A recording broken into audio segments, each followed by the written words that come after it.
안녕하세요. 세상 속의 제자도 채널 구독자 여러분, 반갑습니다. 오늘 아침도 여러분과 함께 하나님을 경험하는 삶 365 묵상집 한 페이지를 좀 깊이 살펴보려고 합니다. 오늘 나눌 내용은 147일차 하나님의 일을 맡은 자 이 제목인데요. 마태복음 11장 11절 말씀을 가지고 이야기를 풀어가요. 예수님이 세례자 요한에 대해 하신 말씀이죠. 여자가 낳은 자 중에 세례 요한보다 큰 이가 일어남이 없도다. 그러나 천국에서는 극히 작은 자라도 그보다 크니라. 와, 이 말씀은 진짜 들을 때마다 놀랍기도 하고 또 궁금해지기도 해요. 어떻게 보면 한 사람에 대한 최고의 칭찬인데 또 바로 뒤에 이어서 우리 모두에게 열린 엄청난 가능성을 딱 말씀하시잖아요. 네, 그래서 세례자 요한이 왜 그렇게 위대한 인물이었는지 또 어떻게 천국에서는 가장 작은 자라도 그보다 클 수 있는지 오늘 이 흥미로운 지점을 좀 파헤쳐보죠. 먼저 예수님께서 세례자 요한을 여자가 낳은 자 중에 가장 큰 자라고까지 이렇게 극찬하신 이유? 뭘까요? 그게 단순히 메시지나 기적 때문이었을까요? 아니면 더 깊은 이유가 있을까요? 네. 정말 중요한 질문이신데요. 묵상집에서도 잘 짚어주듯이 요한의 위대함은 그의 역할, 그리고 그 역할을 대하는 그의 태도에서 나온다고 봐야겠죠. 그의 사명은 철저하게 자신을 드러내지 않고 오실 메시아, 그러니까 예수님을 예비하고 높이는 것이었어요. 요한복음 3장 30절에 나오는 그 유명한 고백 있잖아요. 그는 흥하여야 하겠고 나는 쇠하여야 하리라. 이게 그의 삶 전체를 딱 보여주는 거죠. 아, 그는 흥하고 나는 쇠하고. 네. 심지어 자기 제자들이 예수님을 따르도록 그냥 보내잖아요. 리더로서는 정말 쉽지 않은 결정인데도요.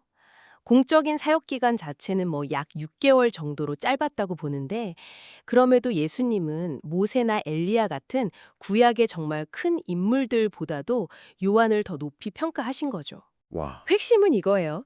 하나님께 받은 사명, 예수님의 길을 예비하라는 그 부르심에 자기 모든 것을 걸었다는 점.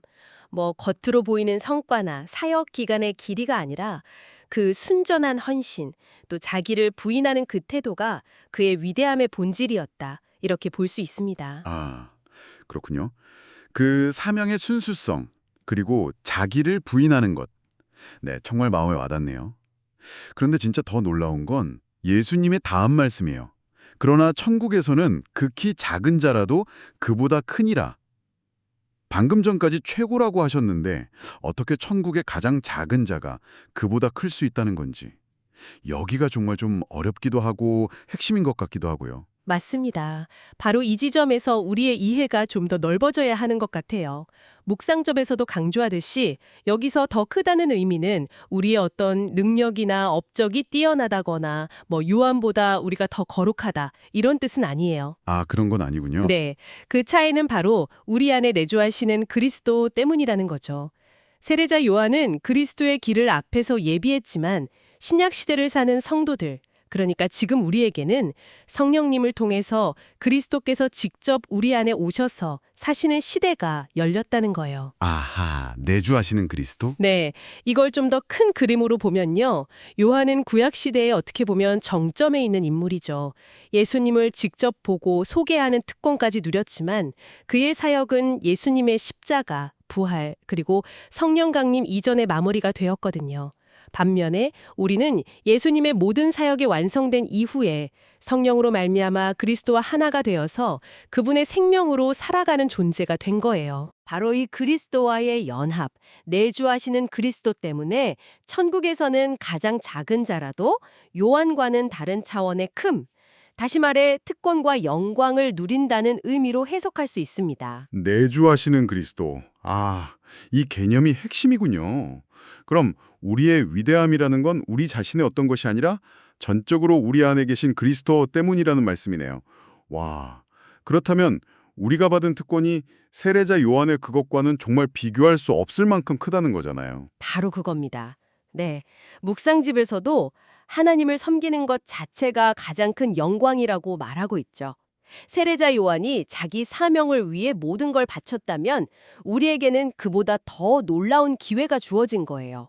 뭐냐면 우리 삶 자체가 그리스도께서 친히 그분의 일을 계속 이어가시는 통로가 되는 기회죠. 와, 통로가 되는 기회. 네. 요한은 앞에서 길을 닦았지만 우리는 우리 안에 사시는 그리스도를 통해서 그 길을 직접 걸으면서 또 그분의 임재를 세상에 드러내는 사명을 받았다는 겁니다. 그렇군요. 그래서 결국 우리의 임무도 어떻게 보면 세례자 요한의 임무와 그 뿌리는 같다고 볼 수 있겠네요. 나를 부인하고 예수님을 높이는 것. 방식이나 특권은 좀 다를 수 있어도 본질은 같다는. 그래서 묵상집 마지막에 세례자 요한과 같은 열정으로 일하라 이렇게 권면하는 이유가 여기에 딱 연결되는 거군요.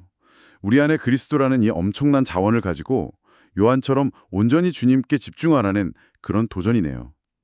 자, 그럼 이 모든 것이 오늘을 살아가는 우리에게 어떤 의미가 있을까요? 오늘 묵상을 통해서 우리는 세례자 요한처럼 자신을 낮추고 예수님을 드러내는 사명을 받았다는 걸 다시 한번 확인했습니다. 동시에 우리 안에 계신 그리스도로 인해 정말 비교할 수 없는 특권과 가능성을 선물로 받았다는 사실도 깨닫게 되고요. 이건 정말 놀라운 은혜이면서 또 큰 도전인 것 같아요. 그렇습니다. 그래서 여기서 중요한 질문이 하나 생기는 것 같아요. 우리 안에 그리스도께서 사시기 때문에 천국에서 더 큰 자로 불릴 수 있는 이 놀라운 신분과 특권을 우리가 받았다면, 그렇다면 오늘 우리의 삶 속에서 세례자 요한이 보여줬던 그 열정 있잖아요. 모든 초점을 예수님께 맞추고 자신을 기꺼이 낮췄던 그 뜨거운 열정. 이게 과연 우리 삶에서는 어떻게 나타나야 할까요?